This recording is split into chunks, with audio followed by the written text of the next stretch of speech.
Estamos aqui no Alô Educação para falarmos sobre os desafios da inclusão. Estamos com o professor e doutor Eduardo Mesquita. Eu gosto muito de chamar as pessoas doutor Eduardo de professor, porque sempre temos algo a ensinar. E hoje, nossos desafios que estamos passando na escola, tenho certeza que tenho muito a contribuir com você, professor, sobre a inclusão. Te aguardo no próximo bloco.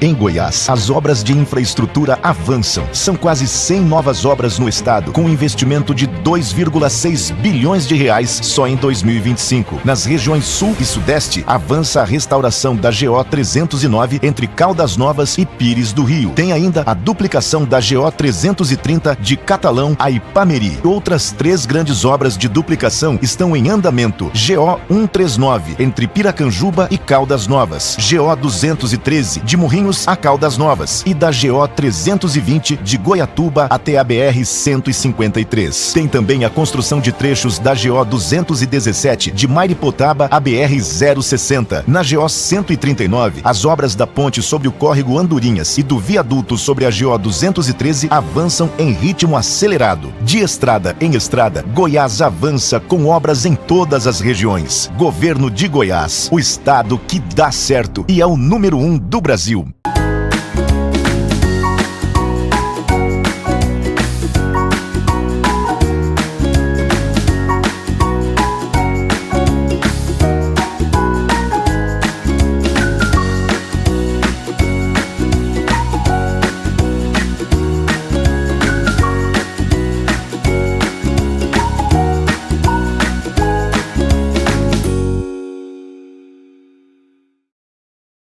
Voltamos! Estou aqui no Alô Educação com o professor e doutor Eduardo Mesquita.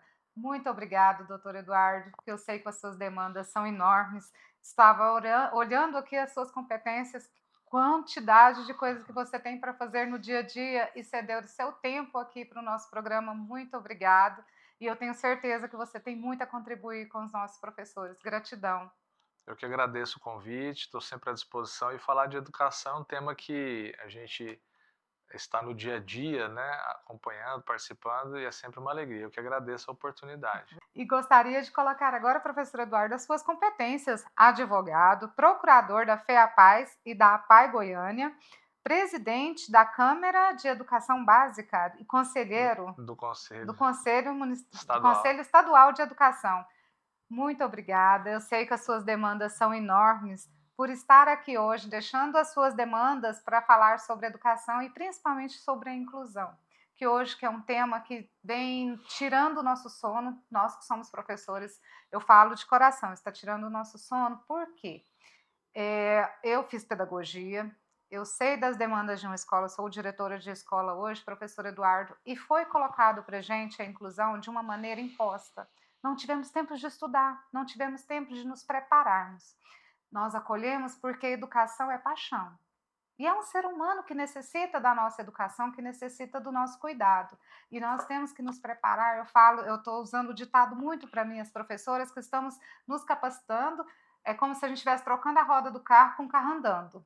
Está sendo assim, dentro de uma sala de aula, nós estamos nos capacitando diariamente com as vivências, lendo os livros, mas eu sinto falta, professor Eduardo, de uma instituição onde a gente possa fazer uns cursos mais específicos, onde a gente possa estar nos capacitando e tendo uma chancela mesmo dessa capacitação. Eu acho que hoje está faltando isso. Eu queria ver como que está isso na Secretaria da Educação, como você pode nos auxiliar com relação a essas capacitações. E os direitos hoje dos autistas, como que a gente pode fazer com que os nossos professores coloquem mesmo a inclusão efetiva dentro de uma sala de aula e lute pelos direitos da inclusão? Porque não é só ter um laudo. Nós temos que cobrar dos pais a equipe multidisciplinar, se essa criança não está sendo atendida na integralidade, o que fazer? É muitas perguntas, né? São muitas dúvidas. Mas vamos lá, doutor Eduardo. A primeira, a parte da capacitação dos professores. Como que está essa capacitação?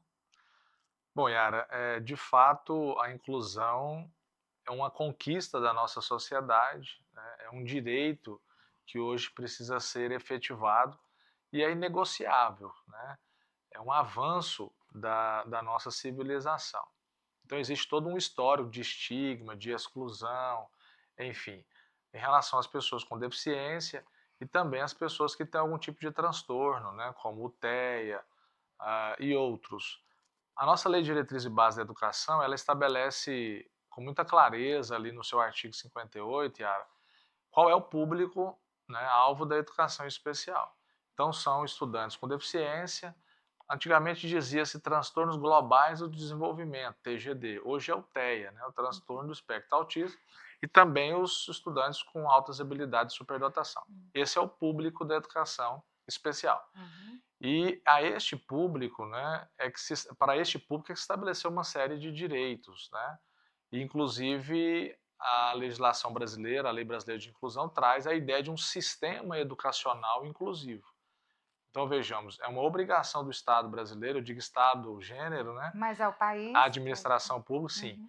de garantir esse acesso, né? E não só o acesso, não só a matrícula, como também a permanência, a participação, né? E a aprendizagem, porque a escola é lugar, né, de ensino e de aprendizagem. Mas em relação, eu estou colocando assim, mas em relação aos Uhum. nossos professores, de fato, a gente percebe, né, que ainda há uma carência muito grande na matriz curricular das licenciaturas, até na própria pedagogia. Você, Uhum. conversando aqui informalmente, você como pedagogo, você sabe, né? Existem muitas instituições que negligenciam o estudo da educação especial, que é uma modalidade transversal, né? Em todos os níveis, etapas e fases da educação brasileira. Uhum. E esse público vem numa crescente e chegando, né, no ambiente escolar. A formação do profissional, do professor, daqueles que estão na escola que irão fazer esse atendimento a esse estudante com deficiência ou algum transtorno é importantíssima, né? Porque como lidar com essa realidade sem as competências, os conhecimentos necessários, né? Então são os desafios. Nós temos recentemente o decreto 12.686, que traz a nova Política Nacional de Educação Especial Inclusiva, né? O decreto fala, inclusive, de horas, né? Então, o professor hoje do atendimento educacional especializado, ele tem que ter no mínimo 360 horas de formação específica. Por exemplo, o decreto traz também para o profissional de apoio, Uhum. no mínimo 180 horas de formação também. É exigido o ensino médio, né, para o profissional de apoio que vai acompanhar nas questões pessoais desse estudante. Mas as questões pedagógicas são as mais desafiadoras, São. né? E é no dia a dia, porque esses desafios, professor e doutor Eduardo, esses desafios estão deixando os professores de pés e mãos atadas. Eu estou te falando de uma forma de vivência mesmo. Porque o que, que acontece? Esses cursos de 360 horas, 300 ou 360? 360. 360 horas que o professor tem que fazer, não está fácil de achar, sabe? Assim, não tem faculdades específicas, principalmente com um professor que trabalha o dia todo e chegar à noite fazer um curso em AD, um curso de pós-graduação. Eu sei que vai ser exigido isso, não vai ser no longo prazo, vai ser, eu falo que vai ser de imediato. Todos os professores vão ter que estar com esse curso de capacitação. E ter tempo para essa capacitação e ter tempo de dedicar a planejamento, as demandas que os outros alunos também necessitam, né? Eu vejo que não está fácil, mas é necessário, é fundamental. Por que que é fundamental? Porque já que nos foi colocado que pela lei 685, o 12.680, decreto. isso, que o aluno tem que estar dentro de uma escola, dentro de uma sala regular, nós temos que acolher, sim. E eu acredito que a inclusão ela veio para melhorar para esses alunos que têm umas certas dificuldades. Eu vejo que ele veio para colocar esse aluno dentro de uma sociedade onde ele era excluído. A escola é o primeiro local de socialização de uma criança. Então, ele tem que ser incluído, né? Mas ele tem que ser incluído na sua integralidade.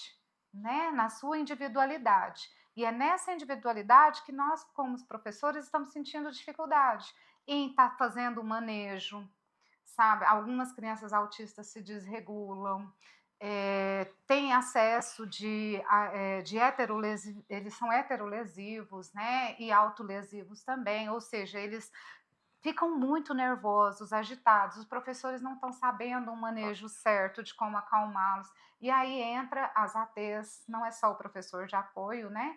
Eu entrando nessa seara de dificuldades que o professor tem com esses alunos, como que ficou a questão de ATs e professor de apoio? Qual é a função do professor de apoio e qual a função das ATs? Do AT, né, da É, do especia esse do profissional especializado na área da saúde, como que é? é até bom dizer, porque a gente fala as É, siglas, né? isso, O as AT pessoas não é sabem. o assistente terapêutico, né? Isso, aham. É, você disse do professor de apoio, esse é um desafio, né? Porque a lei fala em profissional de apoio. Não seria um Hum, segundo professor na sala, né? Tem um professor regente e seria esse profissional de apoio. São discussões que nós estamos travando, até porque esse profissional que dá o apoio, a ele não é exigido competências, né, acadêmicas pedagógicas para o ensino e aprendizagem. E muitas das vezes, dependendo da necessidade do suporte, do apoio desse estudante, seria muito importante ele ter também um apoio pedagógico. Porque o professor dentro de sala, com 30, 35 alunos, às vezes até mais, e vamos imaginar 2, 3 ou 4 ou mais estudantes, né, com deficiência ou com autismo, com transtorno, que exigem esse acompanhamento mais próximo, né, a gente sabe que isso acaba gerando um prejuízo. Mas são os nossos desafios da atualidade, né? O que a gente vê muito nos Estados Unidos é que a equipe da escola, e não só o professor, né, o porteiro, a merendeira, enfim, todos que compõem ali, né, a os comunidade escolar, administrativos também da também os comunidade administrativos, escolar.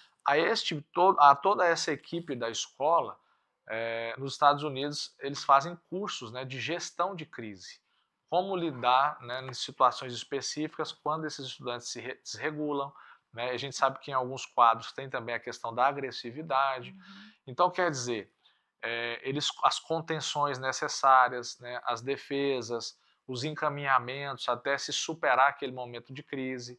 Então, vejam, no E nosso isso quem país quem vai ainda fazer essa adequação, esse formação. manejo com a criança em fase de crise, é o AT ou o profissional de apoio? Eu ia dizendo da experiência norte-americana, Ah, né? Lá tá. todos os Aham. profissionais têm esse treinamento. Então qualquer profissional consegue fazer uma Consegue. intervenção segura, né, com dignidade, Uhum, né, sem afetar os direitos da personalidade também do uhum. estudante, mas garantindo a ele, né, essa segurança aos demais, até que então se recobre o equilíbrio ali nas relações. Mas você pergunta sobre o professor ou sobre o É, assistente terapêutico, né? isso, para a gente colocar a competência de cada um ali. A questão terapêutica, né, Yara, se a gente for pegar bem pela legislação, não há esse profissional no âmbito da escola especificamente. Nós tivemos alguns avanços, como por exemplo psicólogo escolar, né, também para fazer esse apoio ali dentro da escola, né. Uhum. Então a educação não tem esse profissional, né, terapêutico.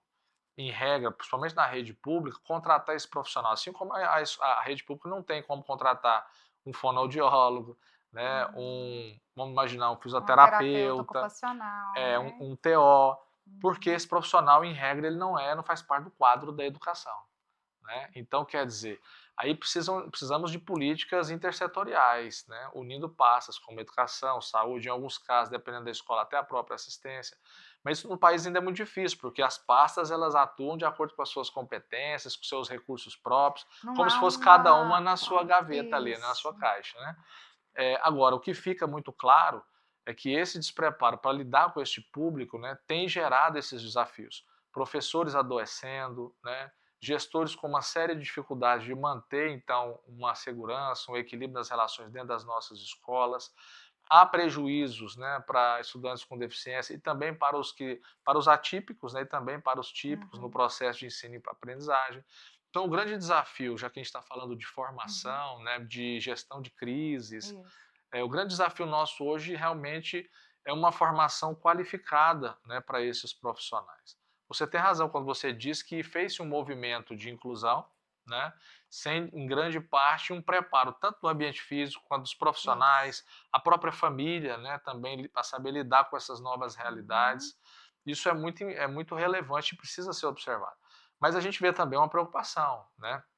Eu acabei de dizer do decreto, é tanto que a política nacional não está alheia a isso, traz para o bojo da própria legislação, como uma obrigação normativa, a preocupação de gestores, de mantenedores, né, seja o Estado ou a Particular. iniciativa privada, né, essa necessidade de formação desses profissionais. Sem essa formação, se torna quase que impossível atender este público, dadas as suas especificidades e singularidades. Né? E professor Eduardo, eu posso te chamar de professor? Claro, fica à vontade. Em vez de doutor? Porque, eu vejo que a educação hoje, sempre foi a questão de a gente escolarizar e socializar, né. A intenção de toda a escola é que a criança aprenda, descubra suas habilidades, para que ela se torne um profissional de sucesso no futuro, né. Eu vejo que a função hoje da educação e da inclusão também é essa, que a criança com alguma dificuldade, ela se torne independente no futuro, independente nem tanto, vamos colocar assim, mas que eles descubra suas habilidades, para que no futuro ele possa se tornar autônomo, porque a gente não vai ter nossos pais a vida inteira. Então eu acho que a grande preocupação com o Estado também é o futuro desses alunos. Eu sempre gosto de dar exemplos, né. Eu tenho uma vizinha que a criança era completamente comprometida, era DI, deficiência intelectual severa, colocou na escola, não adaptou, até porque a deficiência era bem severa, e ela colocou uma profissional da TO dentro de casa, onde ele aprendeu a desenhar, a pintar. O que que ela fez? Ele pinta hoje os quadros, ela vende os quadros e o dinheiro do quadro ela guarda, para quando ela não estiver mais aqui, ele pelo menos ter uma renda para sobreviver. Então, eu acho que nós, como pais, eu sou mãe também, a gente tem essa preocupação com o futuro dos nossos filhos, né? Eu vejo que descobrir as habilidades, para que meu filho vai formar, para que meu filho vai ter habilidade para quando eu não estiver mais aqui, ele se tornar um profissional ou até mesmo conseguir sobressair, sobreviver até, né? Só que eu vejo, professor Eduardo, que os desafios da inclusão hoje, na educação que nós temos regular hoje em nosso país, está muito longe disso. Muito longe onde descobrir essas habilidades, porque eu vejo que eu já pesquisei muito sobre isso, que nos Estados Unidos tem todo um preparo, são salas específicas, né? Com salas com Especializado, né? acústica especializado, com acústica mais abafado, porque tem autista que na hora do recreio eles não suportam o barulho. Então, em vez de a gente estar ajudando, nós estamos atrapalhando. E como que eu vou falar para as crianças? Não grite, porque são crianças que estão no desenvolvimento deles ali, né? Onde eu vou falar, não batem palma na hora de cantar os parabéns. Hoje está tendo um movimento dentro, eu falo dentro de uma sala de aula com crianças atípicas, que eles estão respeitando isso, estão aprendendo. Não vamos cantar parabéns mais batendo palma, porque o coleguinha não gosta. Mas o mundo está muito difícil de se adaptar a eles. E eu vejo, se a gente não colocar essa adaptação hoje na integralidade, nós não vamos conseguir chegar a lugar nenhum. O senhor concorda? É assim? Yara, é interessante o que você está dizendo, né? Eu disse agora há pouco sobre o público da educação especial, nesse recorte legal, né?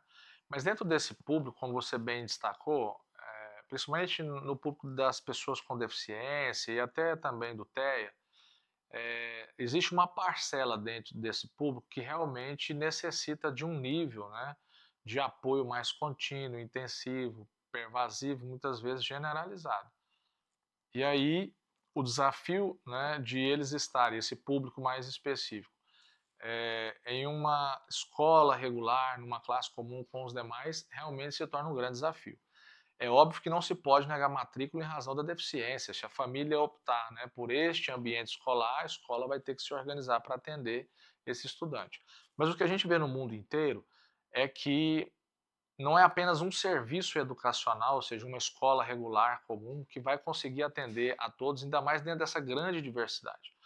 Então, desde 2008, quando iniciamos no Brasil com a política, né, do AIE, no contraturno e todos numa escola, numa classe comum, é que a gente tem visto depois de então agora, daqui a 2 anos, já vamos completar 20 anos, né? Então já deu para a gente compreender que realmente em alguns casos é impraticável. Não é porque o professor não dá conta de ensinar, porque o aluno não quer aprender, é porque a condição própria dele, né, não Impede, né? ele não vai conseguir se beneficiar de atividades pedagógicas naquele ambiente. Então, quando a Convenção dos Direitos da Pessoa com Deficiência e também a Lei Brasileira de Inclusão nos traz a ideia de um sistema educacional inclusivo, o sistema é mais amplo do que a escola inclusiva. E dentro de um sistema nós temos que ter vários serviços educacionais para atender essa diversidade. É tanto então que a gente tem estudado, defendido. Você tem que ter a escola comum, não se pode negar a matrícula. O estudante que precisar de algum tipo de apoio na escola, ele tem esse direito, está na LDB, artigo 58 seguintes, né? Se ele precisar, inclusive, de um contraturno, que é o Serviço de Atendimento Educacional Especializado, ele também tem esse direito, né? Seja num centro específico, especializado, ou dentro da própria escola, né, esse contraturno. Veja, o Serviço de Atendimento Educacional Especializado ele é complementar, ele não substitui a escolarização. Né? E nesse atendimento especializado é onde vai estar a fono, o terapeuta ocupacional, ou é um professor, um pedagogo? Não, continua sendo um atendimento pedagógico. O AE, o serviço é para identificar as barreiras e superá-las. Né? Então vamos imaginar que um estudante com deficiência auditiva, ele ainda não se apropriou completamente da língua de sinais. Ele está tendo dificuldade de ser alfabetizado porque ele não conhece bem ainda a sua língua mãe, língua matriz, que é a língua de sinais. Então ele precisa, no AEE, no contraturno, trabalhar essas habilidades e competências dessa comunicação para ele seguir no seu processo, né, de escolarização. Isso, o atendimento educacional especializado. Mas concluindo, então nós temos a classe comum, que não pode se negar matrícula, aquele que precisa do apoio ali, né, o profissional de apoio ou outra intervenção, e o estudo de caso vai trazer isso agora, né? Acho que nós vamos tratar também. E ele tem direito ao contraturno, e aqueles mais comprometidos também têm direito a uma escola especializada, como as pestalozes, as ASPAES. Aí sim, você não tem 35 alunos numa turma, você tem 8, tem 7. O ambiente é especializado. Um aluno com essa deficiência que você acabou de dizer, mais comprometido. O que adianta, por exemplo, ele estar no ensino fundamental aprendendo oração coordenada sindética, assindética, subordinada, sendo que ele, inclusive, nem lê e nem escreve. Não é porque a condição própria dele é não verbal, né? Ele nem verbaliza palavras. Então, quer dizer, ele precisa aprender outras competências, ele precisa saber se comportar em sociedade, fazer por si só a sua alimentação, essa autonomia, porque isso também é educação. Né? Isso. E é isso, estou falando que é assunto, porque o que nós estamos passando, precisamos aprender muito. Vou deixar para o próximo bloco essa pergunta bem provocadora também sobre o estudo de caso. De quem é a competência de fazer o estudo de caso e o que é o estudo de caso? Vamos para o próximo bloco, te aguardo.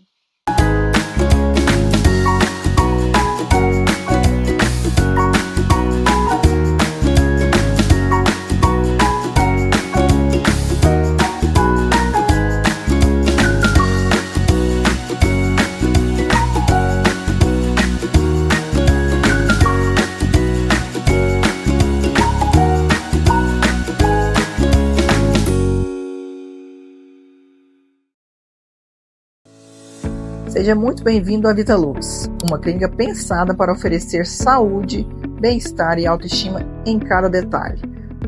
Aqui você encontra atendimento especializado em dermatologia facial, corporal e capilar, além da nutrologia, cirurgia plástica, ginecologia e estética avançada. VitaLux, excelência e cuidado completo para você. Meu nome é Lana Bezerra e vai ser um grande prazer atendê-los. Kênia Costa Decor, a loja de decoração e almofadas. Rua Alameda Câmara Filho, setor Parque Oeste Industrial. Está sem tempo? Levamos até você peças selecionadas. Leia o QR Code e mande um direct em nosso Instagram. Kênia Costa Decor, conceito moderno e sofisticado.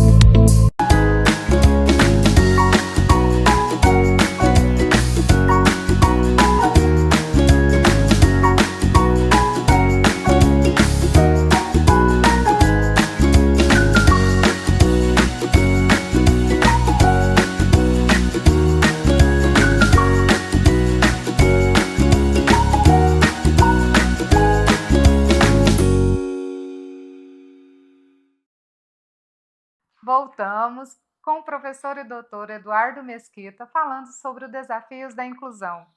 Estou gostando muito do nosso programa hoje porque é algo que a gente tem que aprender todos os dias sobre a inclusão, sobre nós auxiliarmos os alunos com dificuldade de aprendizagem na sua integralidade. E como educadora, a gente quer fazer o melhor, como nos capacitar, como atender essas crianças e fazer com que elas se tornem uma criança feliz, onde o ambiente onde ela está adequado, está preparado, e como adequar, como nos capacitar. Eu deixei a pergunta, professor Eduardo, sobre os estudos de caso, né?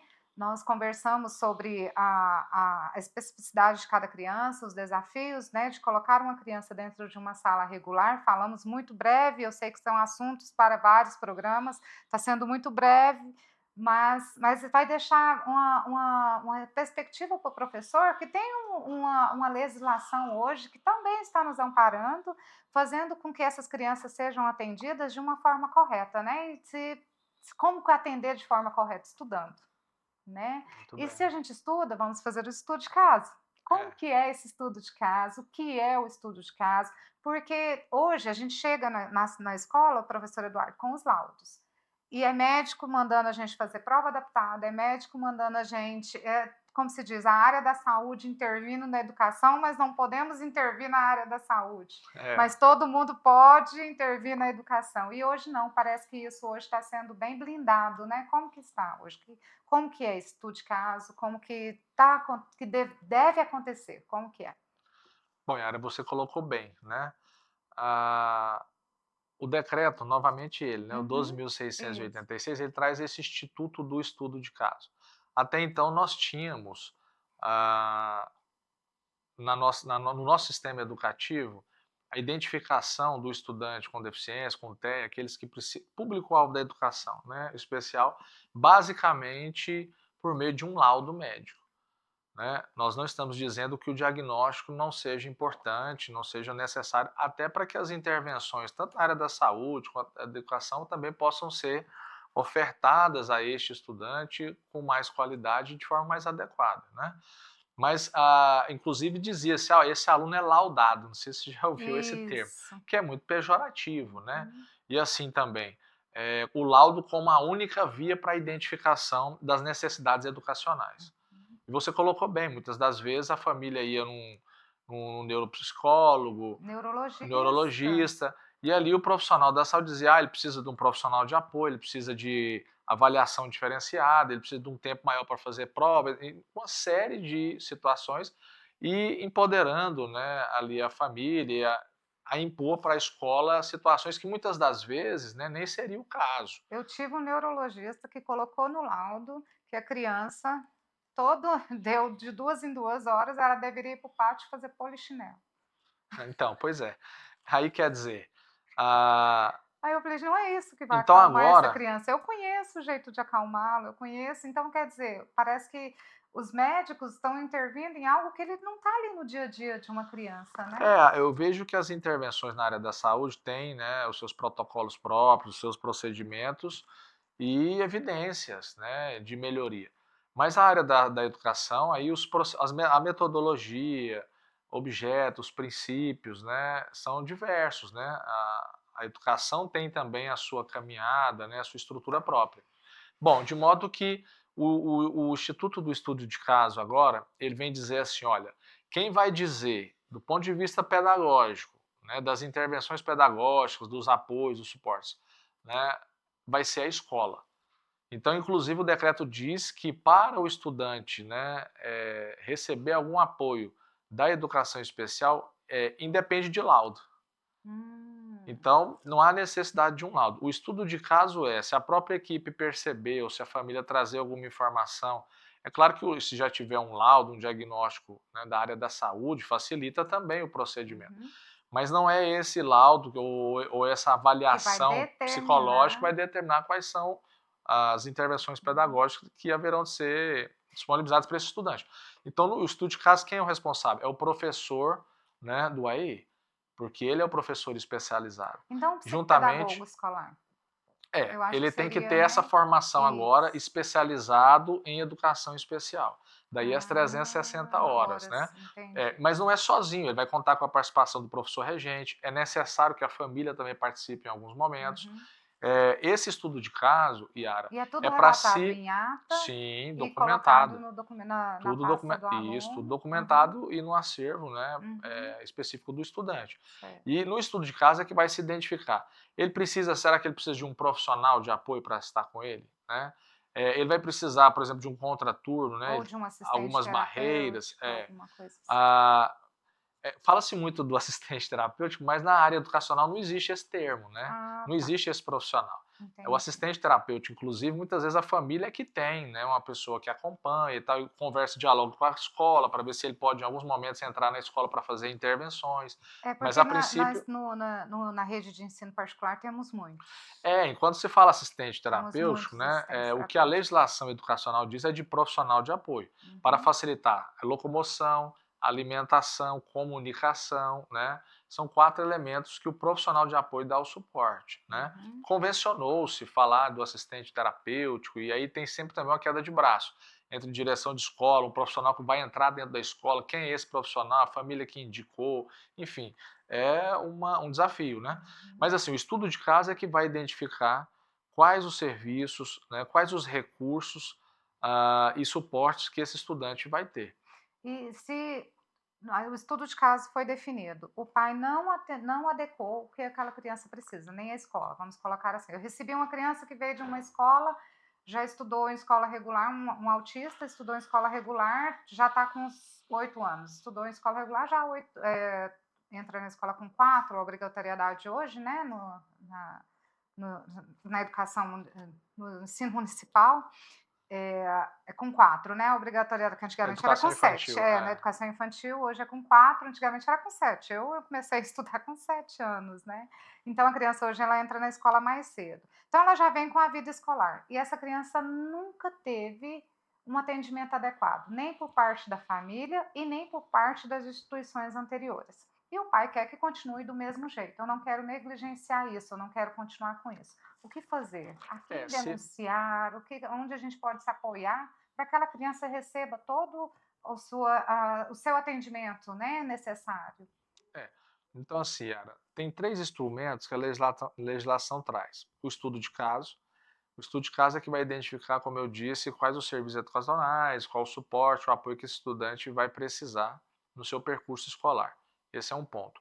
Identificado, então, que ele de fato é um aluno, né, é alvo um público da educação especial, identificado o que ele precisaria, a princípio, aí é necessário se fazer o PAEE, que é o planejamento, né, o plano do atendimento educacional especializado, que aí vai se identificar, né?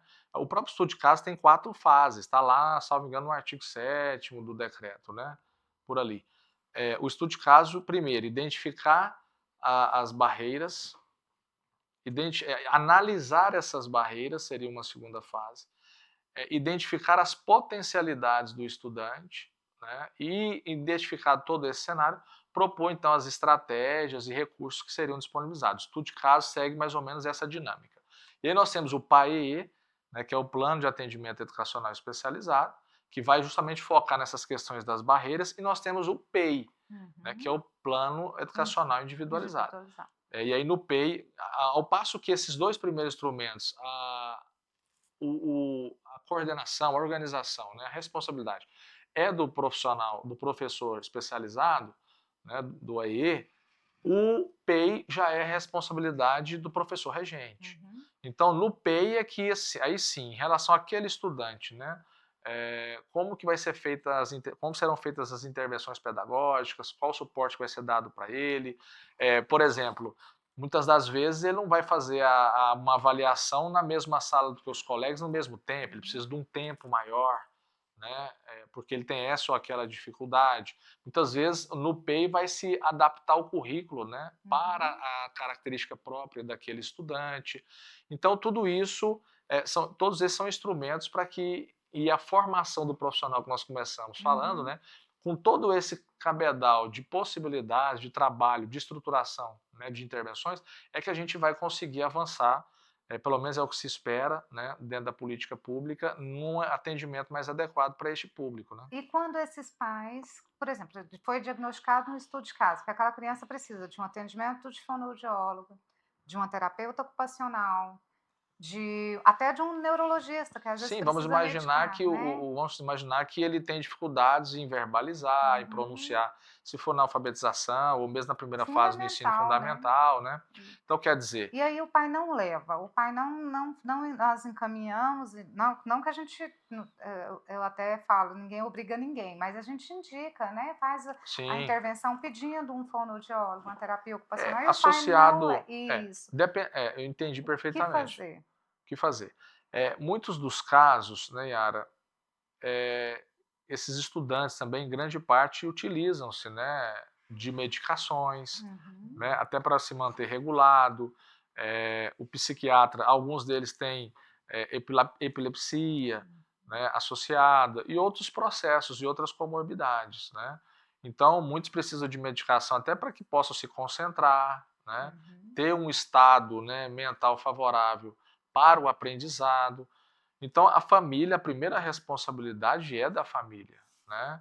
A escola é o meio pelo qual a família e o próprio Estado oferta para todo cidadão o meio para que ele possa progredir, né, se Uhum. desenvolver, enfim, se tornar um cidadão, né, consciente. Eu gostei muito do que você disse, né, o mais importante é que eles estejam felizes, né. Isso. Então veja, se há uma negligência, né, se foi identificado pela unidade escolar, pela escola, que há uma negligência dos pais, seja em relação à medicação ou alguma terapia que ele, né, precisa e não está sendo providenciada, mas a família não tem condições. Existem meios, né, para se buscar esses serviços também na área da saúde. A gente sabe que a precariedade é grande, mas enfim, caracterizado uma negligência mesmo, o passo que a escola precisa dar é chamar a família para conversar, né, fazer uma Uhum. reunião com a família, documentar tudo, né, Yara? Ou seja, Isso. as advertências, as Uhum. orientações.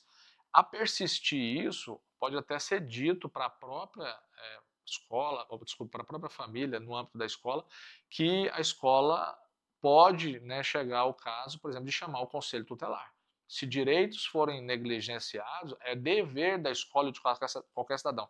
Se tiver violação de direitos de uma Uhum. criança, é obrigação de qualquer cidadão, qualquer instituição, noticiar as autoridades. Ótimo, E uma porta de entrada do sistema de garantia de direitos é o conselho tutelar, ótimo. porque o conselheiro vai acompanhar essa criança mais de perto, vai também orientar a família. Às vezes pensa-se, né, que o conselho tutelar ou o sistema de garantias é para punir o pai responsável, vai prender, etc. Não é bem isso, né? A intenção primeira é a orientação, é o acompanhamento, né? Sempre pensando no melhor interesse da criança. E eu tive uma experiência que o conselho tutelar conseguiu, junto ao Ministério Público, um atendimento gratuito de neurologista, psiquiatras, É mais isso, rápido, né? para não ficar na regulação da prefeitura, Aguardando né, uma aguardando vaga. uma vaga, não. O conselho Perfeito, tutelar ajudou a intermediar para ser mais rápido esses atendimentos, perfeito. né. Então, ele ajuda Claro, muito, claro. né, o conselho tutelar é Então fundamental. veja, pegando aqui uma síntese, né, Yara? Uhum, O estudo de caso, ele vem empoderar a escola, os profissionais da educação, para dizer assim: escola, ensino e aprendizagem é dever, né, é competência, responsabilidade da escola.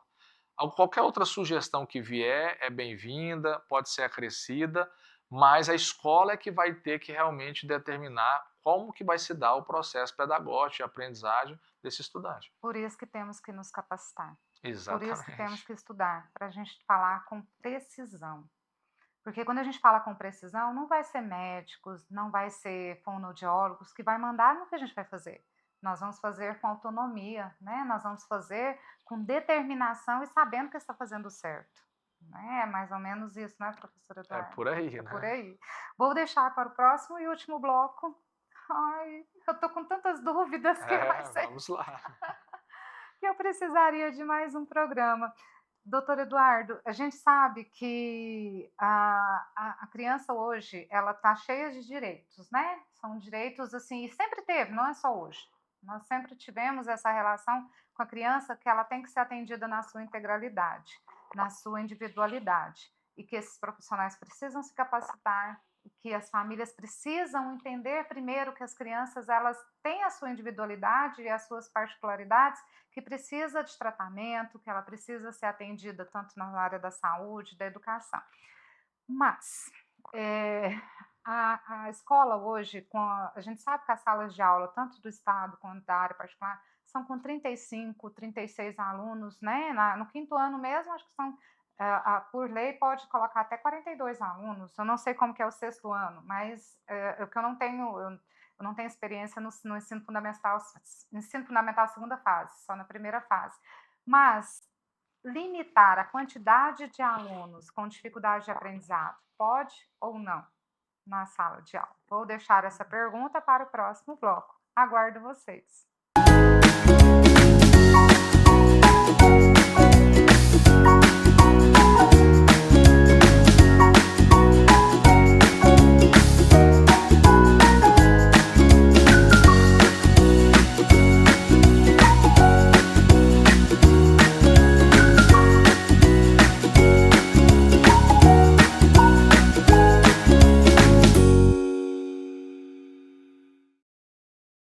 Tá transformado, Goiás no seu melhor, está bem cuidado. O governo que mudou a história de Goiás investiu 28 bilhões de reais e levou a saúde mais perto das pessoas. Foram 8 novos hospitais, 6 policlínicas e mais 3 serão inauguradas até 2026. Ampliação de leitos de UTI e atendimentos especializados. Goiás entregou o Cora, o maior e mais moderno hospital público de combate ao câncer infantil. E a mudança que transformou Goiás em estado número 1 do Brasil vai continuar. Governo de Goiás, o estado que dá certo. Goiás no seu melhor estado. O número 1 do Brasil.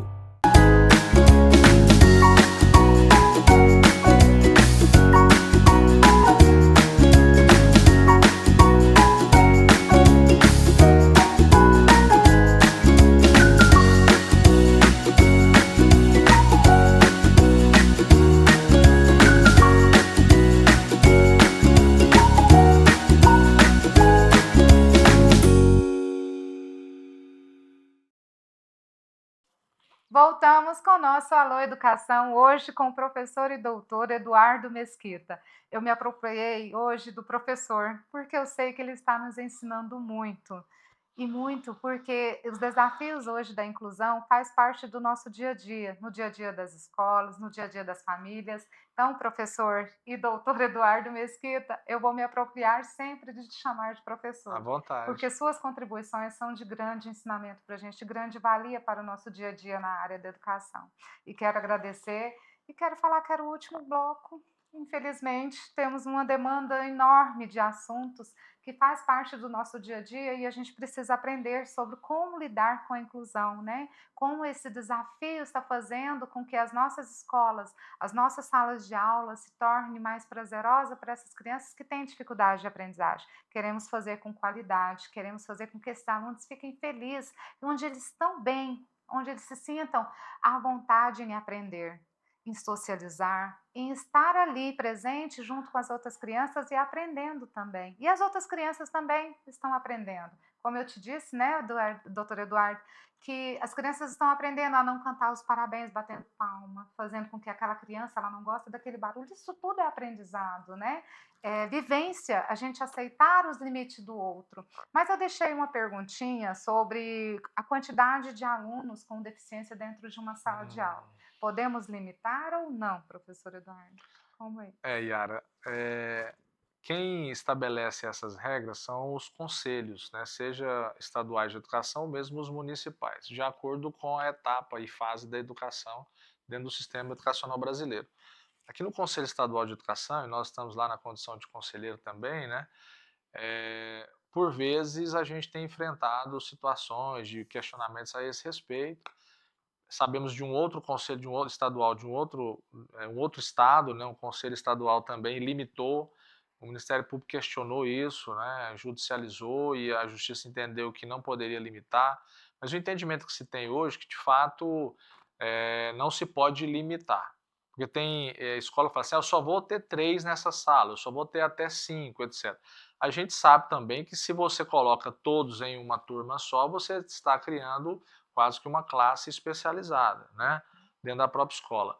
Mas aí o que tem que ficar bem claro para o gestor, né, o coordenador pedagógico, a equipe que vai fazer essas enturmações, receber esses meninos e meninas, é que o grande segredo hoje é se utilizar do bom senso, né, para que a enturmação possa, né, ocorrer em benefício de todos, né, o processo de ensino e aprendizagem seja um benefício para todos. Não se tem limitação numérica na legislação. Então não pode Não, limitar, falar eu vou ter só 3 ou 5, não. isso. Mas a gente tem que deixar também bem claro para as famílias que eu tive essa experiência, que eu tinha um aluno autista que quando se desregulava gritava, e o aluno era hipersensível à audição e aqueles gritos também desregulavam ele. Então a gente fomos claros para a família, falar, olha, nessa sala existe esse com essas condições, será que ele vai estar bem nessa sala? Vamos, né? E foi onde a gente colocou ele em outro turno, adequamos um outro ambiente para ele, né? Num outro horário, para que ele possa estar numa sala mais calma, né? É mais ou menos esse caminho que a gente tem que por fazer. aí, né? Ou seja, foi dado o acesso, né? Isso. E aí a gente tem que garantir essa permanência, e para ele permanecer, ele precisa estar num ambiente que seja favorável, né? Tanto para ele quanto para os demais, e também a sua participação, porque aí gera aprendizagem. Porque o que você acabou de dizer, Yara, é que a participação ficava prejudicada, né? Dependendo em determinados momentos pela desregulação ou algum evento dentro da sala, né? Enfim. Mas são desafios próprios, né? Nós vamos ter que buscar meios para fazer esse atendimento, para favorecer a inclusão, né? Agora eu queria só, aproveitando já a pergunta, nós já respondemos, né? Não tem essa limitação, né? A escola não pode negar matrícula em razão de deficiência, hoje é crime, né, até pela lei brasileira de inclusão. Mas um ponto importante que precisa ser dito também, sabe, que eu reputo como relevante, Yara, é que criou-se um mito no Brasil que só é inclusão se tiver todo mundo no mesmo locus, né? E veja, a lei não fala em escola inclusiva, eu até disse agora há pouco, ela fala em sistema educacional inclusivo, né? Então, existe um público mais comprometido, e está lá no parágrafo 2º do artigo 58 da LDB, Lei de Diretrizes Básicas da Educação. Aqueles estudantes que não conseguem se beneficiar de atividades pedagógicas numa classe comum, eles têm direito, né, à escola, a serviços especializados. Né? Que são as APAs, as APAs, as pestalozes. Aqui nós temos outras instituições privadas também, né, com fins lucrativos. E aí, nessa perspectiva, a gente consegue atender a toda essa diversidade, né? Porque a criança, inclusive, se ela tem um grau de deficiência mais comprometido, mais acentuado, ela não vai se beneficiar, então, dentro de uma escola regular. Então, eles têm que ser encaminhados para essas escolas mais especializadas. Aí veja, no estudo de caso, por exemplo, se o estudante, né, tiver muito comprometimento, por exemplo, deficiência intelectual e múltipla, nós temos alguns quadros até, por exemplo, as pessoas não sabem, mas nós temos, por exemplo, síndrome de Down, que a maioria convive, tem bom relacionamento, mas com quadro de autismo associado.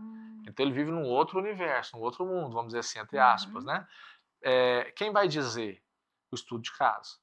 É óbvio que o estudo de caso, ele vai estabelecer aí quais os serviços, quais os recursos, né, que serão adequados para aquele estudante. E vai orientar a família, né? Olha, ele tem muitas acentuadas dificuldades, né? Está bem caracterizado que uma escola especializada poderia ser mais benéfico para ele, se beneficiaria mais. E se a família assim desejar, né? Mas se a família, ele pode ter o maior comprometimento que for, mas se a família, né, entender que para ele é importante ele estar naquela escola regular, não se pode negar a matrícula, né? Mas hoje, Yara, todos os países desenvolvidos no mundo, né, e aí pegando pelo PISA, né, Finlândia, Suécia, os Estados Unidos, todos têm escola especializada. A Espanha, que em 94, com a Carta de Salamanca, né, só a Universidade de Salamanca tem 800 e poucos anos, o Brasil tem 500 e poucos, né? Uma universidade. A Carta de Salamanca foi esse movimento que a Espanha fez, todo mundo num ambiente comum.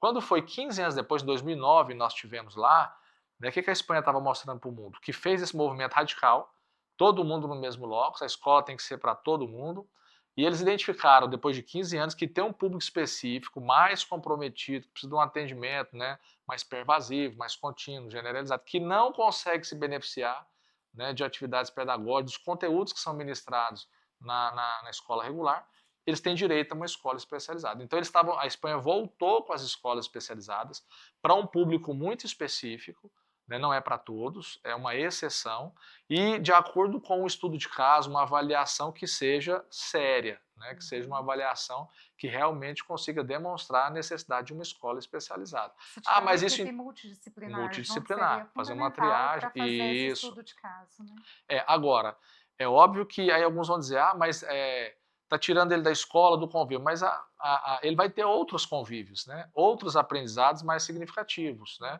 Inclusive tem quadros, né, de muita comorbidade associada com a deficiência intelectual múltipla, enfim, intelectual e múltipla, que a mãe narra, né? Meu filho não quer ir para a escola, que lá para ele é um terror, né?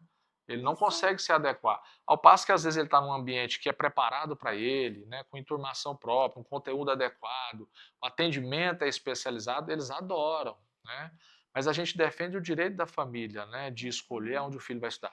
Porque, veja, se você pode escolher se seu filho vai estudar nessa ou naquela escola particular, ou mesmo uma escola pública, né, por que os pais de um estudante com deficiência ou com TEA não tenham esse direito de escolher onde o filho vai estudar, né? Para você ter uma ideia, um dado relevante. As escolas especializadas aqui, o nosso Conselho Estadual de Educação, o ensino fundamental são 9 anos, né? Do primeiro ao nono, não é isso? Isso. Na escolarização, na escola especializada, são 14 anos. Então, são 5 anos a mais. Então, o estudante ele faz o primeiro ano em 2 anos. Aí ele faz o segundo, ele faz o terceiro em mais 2 anos. Então, quer dizer, eles aprendem num tempo diferente. E o currículo é totalmente adaptado, ou seja, tem que dar acessibilidade curricular. E lá nessas escolas especializadas, a criança consegue descobrir quais são as suas habilidades? Tem aulas de artes, tem Com natação, certeza, com tem certeza. toda... Nós temos um caso emblemático, assim, temos vários, né? Mas o mais recente agora, um aluno da APAE passou para a ciência da computação na Universidade Federal. Olha só. Ele estudou na APAE um período, uma escola especializada, depois a mãe, inclusive o que é importante, né? A mãe era moradora de rua. E a APAE acolheu, né, assistiu essa família na sua missão, né, de assistência social. Ela ficava no farol com os filhos, 2 filhos, né, pequenos. Então, quer dizer, resgatou-se ele estudou um período, depois ele foi para a escola regular, não se adaptou, a mãe, né, pediu para que ele voltasse para a APAE, ele voltou para a escola especializada, estudou, salvo engano, mais 3 anos na EJA, né, jovens e adultos, a educação para jovens e adultos, e fez o vestibular agora, no ano passado, e foi aprovado, né? Nós temos, por exemplo, o caso do Vitor em Anápolis, que também estudou em escola comum, depois estudou na APAE, e agora ele entrou para a educação física na Unievangélica em Anápolis. Então, veja, o mais importante não é o locus, porque o mais importante é o indivíduo, o que é que ele precisa, né? O que a educação pode fazer para transformar essa vida. Porque senão a gente se preocupa muito em estar, né, incluído no espaço físico, mas do ponto de vista das habilidades, competências, do desenvolvimento, ele está excluído, né? Isso. E ele está sofrendo, né? Exato, muitas não querem ir, né? Isso, ele sofre, porque é um ambiente barulhento, é um ambiente onde totalmente desregula estímulo demais. Criou-se esse mito no Brasil que só é inclusão se tiver todo mundo na mesma escola, mas como eu disse, né, em todos os países da Europa tem escola especializada. Não, então não podemos acabar com exceto a Itália, mas caminhando para isso também. Mas o Brasil queria acabar com as APAES, acabar com a CD, não teve recentemente esse teve o decreto, inclusive o 12.686, ele vinha com um viés de universalização, uma série de questões que poderiam muito prejudicar. Veio todo um movimento no Congresso Nacional, e o decreto, né, o ministro Camilo alterou, veio o 12.773 e deixou claro lá que o artigo 58 as instituições exclusivamente de educação especial podem funcionar de acordo com o artigo 58 da LDB. Né? Então é mais um direito garantido das crianças. Sim, né? Agora o pessoal da inclusão total, porque tem a inclusão total e tem a educação inclusiva. A inclusão total diz assim, só a inclusão se tiver todo mundo no mesmo locus. Né? Não pode adaptar conteúdo, porque senão você está, né, prejudicando ele dentro da própria escola. Não pode fazer um PEI, porque você fazer um plano educacional individualizado, você está segregando ele dentro da própria escola. O professor tem que dar uma aula universal e todos que estão dentro de sala têm que se beneficiar e aprender. Então, assim, essa é a inclusão total. E a corrente da educação inclusiva diz assim, né, que não é o locus que é mais importante, o sistema em educação tem que ser inclusivo, vários serviços. Os surdos, a gente conversava agora há pouco, né? Os surdos, eles não querem estudar numa escola regular, eles querem uma escola bilíngue para surdo. Né? E eles conseguiram mudar a LDB nesse sentido. Então, veja, a educação inclusiva diz que não é o locus, é o indivíduo. Você tem que ter vários serviços, porque a diversidade é muito grande. Né? Uma única via prejudica alguns. Nós defendemos a educação inclusiva, que é necessário adaptar o currículo, né, para que tenha acessibilidade. É impossível atender um estudante desse sem você fazer um plano educacional individualizado. E o professor, assim como os outros, né, todos têm um compromisso desse acolhimento, né, e desse auxílio para que esse estudante com deficiência ou TEA se desenvolva. Então a corrente da educação especial acredita nesses princípios, nesse modelo, né? E falando em breve nessa questão da educação sobre as altas habilidades, há sim um estigma de que criança com altas habilidades ele deve continuar ali também na sala que ele está e só colocar atividades mais estimuladoras, mais desafiadoras. Não, a gente pode avançar esse aluno, né? Eu trouxe a Iana, que é uma psicopedagoga aqui também, falando sobre isso. Sim. Se há necessidade de avanço de sala, de uma sala onde ele está ali se sentindo bem, está aprendendo bem, está se desenvolvendo, sem estar sendo massacrado, ficar se sentir monótono aquele conteúdo, por que não? Então é ver quais Sim. são as necessidades das crianças e tentar atender. Não é o local, é igualzinho você está falando, não é o local, é o jeito de se fazer essa inclusão. No caso das altas habilidades, superdotação, em muitos casos não se tem essa dificuldade de se desenvolver atividades em conjunto. Os alunos com deficiência, os mais comprometidos, ou TEA nível 3, alguns nível 2, o que acontece na prática é que não funciona, né? Fica impraticável, né, uma turma, né, funcionar para atender a todos dentro daquela diversidade de necessidades. Né? Então, alguns necessitam de serviço de especialidade, de escola especializada, é isso que nós estamos dizendo. E o mundo inteiro faz assim. Nos Estados Unidos, as mães brigam por mais escolas especializadas, só que o custo é alto. Né? Na escola especializada, ele vai ter, inclusive, acesso a outros serviços integrados. Né, como uma fono, que aí sim ele vai se desenvolver com mais impulso, né, vamos dizer assim, com mais... e atender todas as necessidades, as né, necessidades. que ele precisa, né? Então veja, como você está dizendo, né, você estava falando sobre as altas habilidades. Eu participei, inclusive, como especialista no Conselho Nacional de Educação do Parecer 51. O Parecer 51 do Conselho Nacional de Educação é uma aula sobre altas habilidades, né, e superdotação. A nossa resolução número 6 do Conselho Estadual de Educação, ela tem todos esses institutos. O da retenção, né, o do avanço. E como que isso é feito? É uma classificação, uma reclassificação que é feita. Né? E agora o estudo de caso, porque os meninos com altas habilidades de superdotação é público da educação, entra no estudo de caso. Então, se no estudo de caso foi identificado que para ele é importante ele avançar, por que não? Né? Agora, tem que tem autonomia. Cada caso é um caso, né, Yara? E o que precisa ser observado, o que é mais adequado para aquele estudante. Porque também não dá para pegar uma criança, muitas das vezes, e colocar numa turma de adultos, porque a série idade vai ter um descompasso muito grande e aí tem outros tipos de prejuízos. Né? Então, é sempre o que a gente tem dito, né? O bom senso. O bom senso. Né? Isso. Infelizmente, estamos chegando ao fim, doutor Eduardo.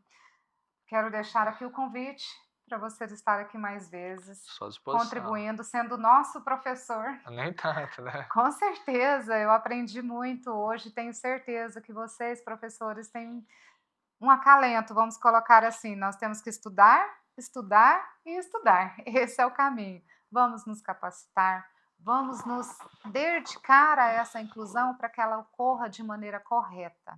É isso que vai fazer a diferença na vida dos nossos alunos e que eles estejam felizes, que eles sejam atendidos na sua integralidade, porque educação é isso, é transformar vidas. Eu falo que educação é paixão. Educação, nós temos que nos dedicar para que os nossos alunos tenham a sua integralidade totalmente resguardada. E eu acredito que você, professor, que assiste o nosso programa, está preocupado com isso e tenho certeza que você vai se capacitar. Muito obrigado pela audiência, muito obrigado, professor e doutor Eduardo. Te aguardo nos outros programas e vamos para nosso intervalo e aguardo vocês no próximo programa, no Alô Educação, aqui no Alô TV.